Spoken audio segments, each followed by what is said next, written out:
Hey Joseph, we're the Activist Supply.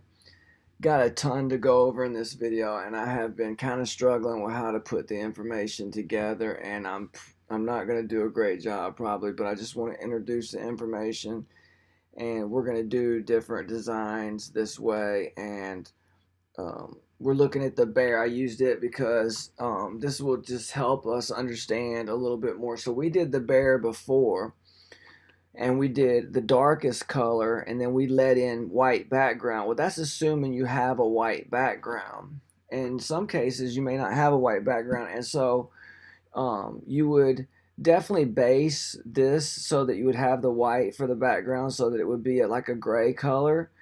But let's just say that you wanted to use your shirt color, or you wanted to base. So I printed this as a base under this lightest gray, lightest brown.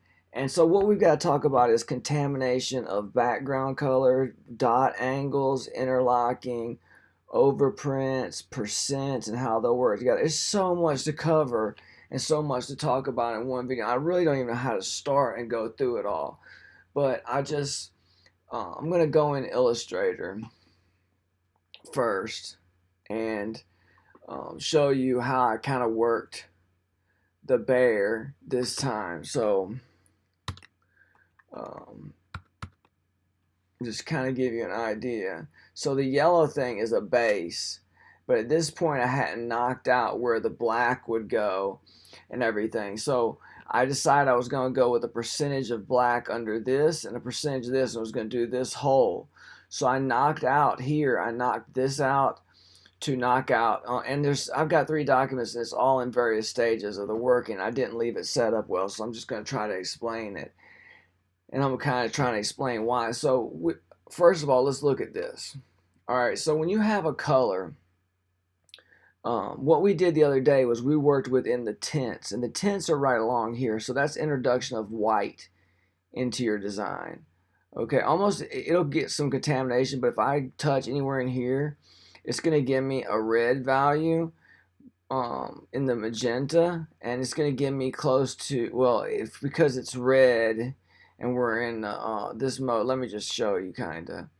Okay, so it's 0K and 0 cyan because we're up along here. It has to have some yellow. Anyway, that was a bad example, really. If I got 100, let me do this. Let me get 100%. Like I said, I'm not prepared here because it's just a lot to cover. Okay, so now if I go down this line just about anywhere, I'm going to be now it added a little cyan because there's cyan in the gray and it's over here. But see how I didn't get any yellow or 0? It's going towards white. And so this is your shades of a color. This is all your tones of color, and this is your tint. So we worked with tints by printing the darkest one down solid, letting background through, or letting white in percentages. But we can overprint, and we can use various colors within a design. This one happened to have black, and I mentioned that you could print this one down and that you could turn around and give a percentage of this and a percentage of this and then let black through. So what I did was, since I wanted to do black through it, let me look and see which ones I have that are set. I got to cancel this. So let me look at this and see which ones I have. So, okay, here's some different working parts. Well, none of it's set up good because of what I just worked through. But anyway, the point is that I ended up making this solid color and making this a percent and this a percent, and then I copied that same stuff into my black channel but made different percents to mix in.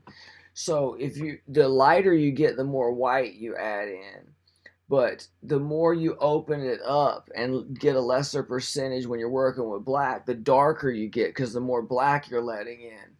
But there's also contamination from the background, so there's dot patterns, and so you can figure out how to work with different colors. This is working with a shade this time. Excuse me, I'm taking a drink of coffee. So this is working with a shade this time, and it got darker because of it. Now I used a dot pattern that's got pretty good coverage, but I can use a different one and let some of the gray through, like if it was a gray shirt. So now I'm kind of working with a tone because I let less black and less brown. I let more gray through, and I didn't copy my red and my base in here. I just was trying to show you the work with the brown. So this again is one brown, one black, but what does my black look like now? So that's how my black looks this time. So I copied it in.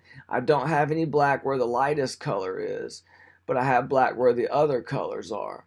So let me show you interlocking dots. Okay, let's say a color needs to be 100% of one color and 100% of another. We know our dots are 100% of color. It's just how much of them to trick the eye. So if you were to lay down an equal dot of 50% and 50% of two different colors. Now, it's a bad color arrangement here, but it just so happened to be what I had interlocked to give a good example. This is almost complete coverage, and you're going to get complete coverage with it because the black is going to expand out, and so is the yellow. And so with this interlocking, if you print at an interlocking dot, basically you have 100% of this yellow and 100% of this black right here. So if it was two different colors, it would be a blend, and I can kind of show that here. So the color that we see depends, and there's also contamination. I have different patterns here of color. So let's look at I'm gonna do that one open, and then I'm gonna do the interlock. Okay, we're seeing purple, but we're actually printing a complete laydown of color to get that. It's 100% magenta and 100% cyan showing purple because we have it absolutely knocked out and interlocking. Okay, now if we do this, we have some contamination of background. We still get a different appearance and color. So these are all things that you have to consider of how you want to deal with the color. So I'm going to show you some varying angles here. So this one is off by 15%. Okay, and that's red and blue mixing together. And so it's allowing a lot of light through. So it's going to make both colors appear to be lighter, even though they're 100% of that color in that dot. So this one is a different angle. It's 30 degrees off from the other one. Wait, no, that one's 45 degrees off, okay? Here is right on top. So this is where color really blends. On the other ones, it sort of blends and sort of has coverage and sort of has contamination. This has total contamination and total blend, but you're going to have some gain of both of these covering out into here, but they're not going to run together. You're going to get contamination. So as you can see from looking at the different colors together, you get, no matter what, even if there's contamination, you get a color shift from the two colors being printed together. There you have a green from a yellow and a blue. Right there you have a different green because there's more contamination coming through. Okay, so these are things that you have to think of when you're working with overprint. So how could you work with overprint if you are working? So this time we had black and we had the color, so I wanted to show you the other way that we could do it. And so basically this was the base because I needed it under that black that's going to be a dot, so it makes a gray. I needed it under the solid color that we printed, this lightest one, and I needed it under the tongue, and I needed white where the teeth and the eye would be. So this would be a white down. Now this, I need this to be 100% black and this to be percentages to get dots. And then I actually did this just a minute ago to, let me see if I can Command Z back to what it was. So that was what I did for a black channel right there.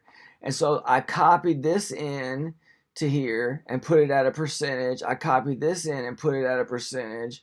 And I figured my percentage is based on the colors that I wanted to look like. I figured my angles on how much I wanted it to show through. I only showed through on the gray. I interlocked when I did the one that's totally covering the background. On the gray, I let some gray through. Okay, so here you see how I did the base by knocking out everywhere where there was going to be black and brown laid down in full coverage or to let garment through. And so that's the base. And then here is everywhere where I wanted there to be black. And then down here, this is everywhere I wanted to be brown. This is just not prepared. This should be fully black, but I just did something with it. I took it in and copied it in solid to the Photoshop document for the solid part, and I took this in and copied it in because I only half-toned this and the brown, so the two that half-toned in there. So I want to look at, this is an example of how you could print a full solid down and then print a halftone and you would get full coverage. It's probably not the best way to do it because you're going to get thicker ink there and you are going to get a certain amount of blending unless you're printing down and doing a flash. And who wants to do a flash when you can do this one and blend them or print them side by side and try to not have the contamination in the background, and you can do it wet on wet. So you have to think about how you want to print wet on wet. You want to think about the angles, how much you want to let through, and then you got to decide the colors. So if you have two colors in a design, how do you decide? Let's say we're going to work with primaries, but you're going to be using non-primaries. Let's say you have a red and you have a blue and you want to make a purple. We're not going to do that. What we're going to do is we're going to show more of a primary situation here because we understand that and we're dealing with it. So I have it in overprint mode. And I have both of these set to overprint, so it'll show me what it looked like if this percentage and this percentage were together. Now granted, it wouldn't if we printed it down solid and solid. We would need to put this at a 50 and this at a 50, so, and we would need to interlock it so it would be dots next to each other and it would have some degree of blending, but primarily it would be a trick of the eye and it would be showing something like this one and this one to form the color. And as you can see, it forms, we know that this is blue and red here, but we see it makes the purple to our eye, and it will to the eye to a person, especially if you're getting at the right LPI. That's a consideration too, to get your dot smaller. Okay, so let's get back in here. So how would we work with it in Illustrator to find out? So we have our design, we can make some swatches and put them like this together, put it in Overprint, set them in Overprint in our attributes, and then we can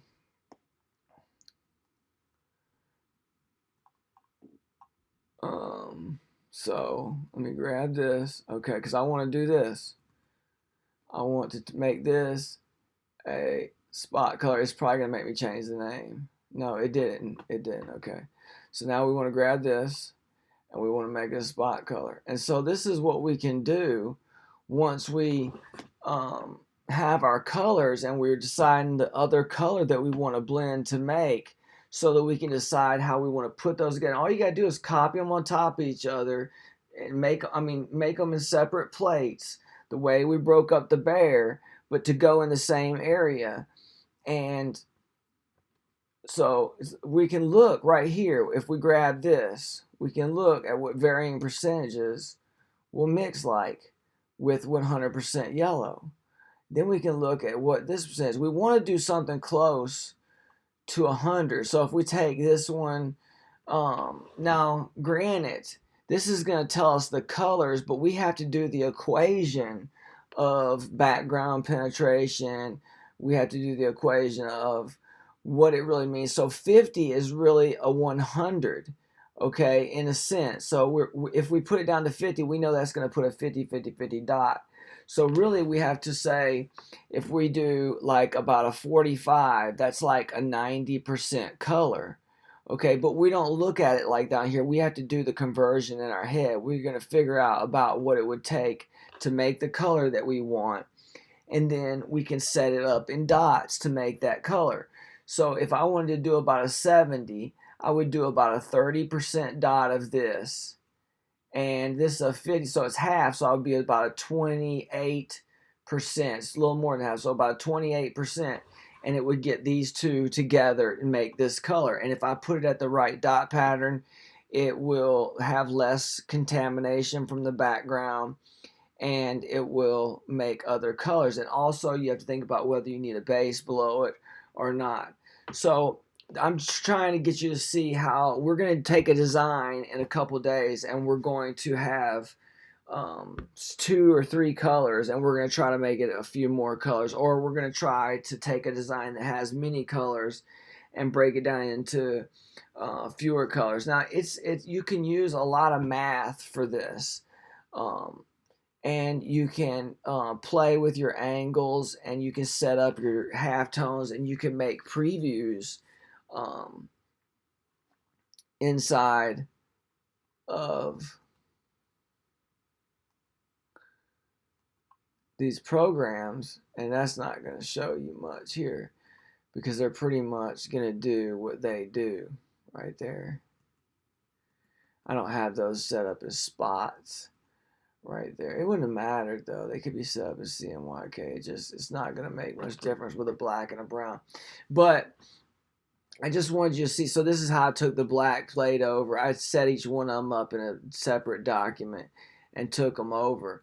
And so this is how I worked it. So what I did was I took this, I went ahead and made my red plate. Then I took everything right here, over here, and I just made it solid and welded it in. And that was my base. Okay, and then I took and I made my black, and I knocked it out and put it right here. All right, and then I had these 3 separate, and so I started to put together a black that is going to be half-toned. So I took my solid black out, moved it over here, and did my half-tones black, because I'm going to take that in Photoshop and half-tone. That's what I did. Then I worked these, knocked them out of here where it would be black, and added them to this where it would be a black plate, and then I added them all to this to make them a brown plate. And then what I ended up with was, like I showed you, a different version using printing with this color and a mix of black. So I did shades, okay, and I did tones as well. So that's what you have when you look at this document. You have right here, you have tones, tone, because it's a very small amount of the black, okay? That's the one that it is, because I have black on this one too. So you have a small amount of black, a small amount of gray, so it's creating a gray, a mid-tone, because it's not full black, okay? See, it's just a little hinting. And then you have the brown, the true brown, printed in 100%, and then you have it here in a percent to mix with the black, and here at a different percent. So I put more of the brown here so that there would be less black. I put more brown and less black in this area. If you look at that area, you can see how I made the mix. Okay, now if I turn this one off and use my black, this is a different version of it. Okay, and now I can turn this black on, and you see this would be the one closer to what it would look like. You can still put this on gray, and there's going to be little contamination because the way I did the dot pattern. It's not a perfect interlock, as you can see, but it would interlock. I did a faux interlock here, not a true interlock like on the other one. I did a 67.5 and a 22.5, which is a faux interlock. And actually, you probably could line those two up. I may have made a slight, I don't know. I could fool with it for a second and kind of see. Let me see. Okay, that's a pretty good interlock, actually. It's missing some stuff right here, but you could trap that. Let me look at this. Hold on. So yeah, okay, it could be an interlock. This could be definitely trapped to meet, because you do run into things like that when you do halftones. You do run into edges where it will break, because it just so happened that right where it needs to end is right in the middle of a dot. And so it is called linearization when it would just cut that line, is what happens from it, because it's a perfect dot. So that's working with shades, and that's using overprint palettes. That's thinking about the background, that's thinking about your dot, that's blending two colors together and not working with just the tints or the background. You're not always going to have a white background. And so it's kind of a confusing video, but it gets you thinking about it. And so what we'll do in a coming video, and I'm sorry, I've been very busy. I've had so much design work. It's ridiculous. So in a coming video, we'll be doing this type of thing. I'll be knocking out everywhere where there's going to be colors that don't need base, and you'll see me do it eventually. I think I described it pretty good. I just did the same thing that I did the other day, but I needed to break all three of these apart, use them to knock out the base, and then use them to build where the black would be. So this is my brown right here, okay, and this is my solid one. To build my black, that's going to be this black, and this shift is just to create that without this, okay. And then I needed to add this, okay, and then I took this apart, and it's going to be on the black because I didn't want to halftone it. So I wanted to leave it alone. I didn't want to get any contamination on the edges or anything, because we're doing bit matte steps. So we put this together. We halftone it with this thing. It's here. It's what you see right here. Except I have to change the percentages because I wanted less black here and more here. So this was my brown one. So as you can see how I set it up to mix the two colors, thinking about contamination with the background, which one I wanted to interlock. And I did one to show you the method of, this is definitely one where there's no contamination of the background. This is definitely one where there is contamination, and it's fine that there's contamination because it works as well. It's just what you want to do. This is actually going to be a pretty soft print because you are allowed. Now this does need a base behind here. It needs a base here, and it would have it. I've got them created over there. I could basically, I could show you how I brought the stuff over by, let's Command C. Let's go in here, delete, Command V. Let's take it up here. Okay, let's go ahead and make it red. Okay, now let's go right here, export it as, I'm going to do a PSD. I'm going to export, no, I have that open, so I want to make a different name. Let's go. Okay, so we'll export. We want 300 DPI flat image, no anti-aliasing. Okay, now I'm gonna open that right here. Now, when I halftone, I increased the resolution. So if I want it to match up, I gotta make this match up. Now Command 0. Now I'll take this into here. Now I hold down. Now I should do a base, but I can show you something real quick. I can show you how you could actually do it right here in Photoshop. So I could take this and go Command J. So I have two of them. Now I go to this one and I can go Command click on the bottom one, turn this one off, X to switch my colors, grab my brush, I want it on this, go right there and do that. Now turn that back on. I have a base under that. Okay, I didn't bring my eye over. I left that off on somehow on accident. I messed that up. But that's irrelevant. I probably left it. Oh, no, it's white. It's white. Let's go over and do that real quick. I'm tripping. Oh, like it had a red eye. All right, now we'll go in here. I don't remember which one was. Okay, here's this. We would need to put this in various. No, we could do it. We could do it. It wouldn't hurt nothing. Let's go ahead and grab it. Let's turn it white. Probably be better to turn it white over in Photoshop. Let's Command C, go right here. Let's delete, Command V. Okay. And I'm only putting it in Photoshop. I wouldn't even do it in Photoshop. I would bring those halftones back over into Illustrator and add the vector elements to print from. But I'm just assembling it over there to give you an idea. So let's go ahead and export as it wanted as a PSD. We need to make it different name. Export. No anti-alias 300 GPI CMYK. Okay. All right, now we have that. Oh, that the paintbrush is big, but that's good. Save me some time.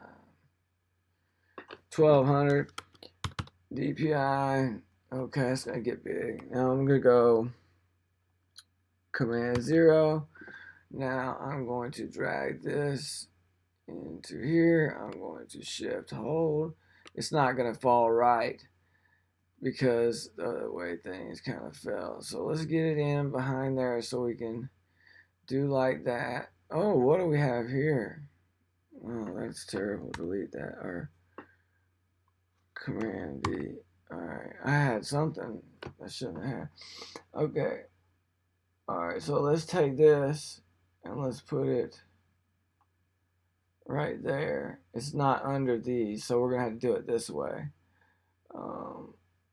I'll tell you what I can do now. I'll grab right here and I'll do a new layer so that I'm there. And let's go here. Let's just go right about there. Let's go like that. Let's go like this. Let's go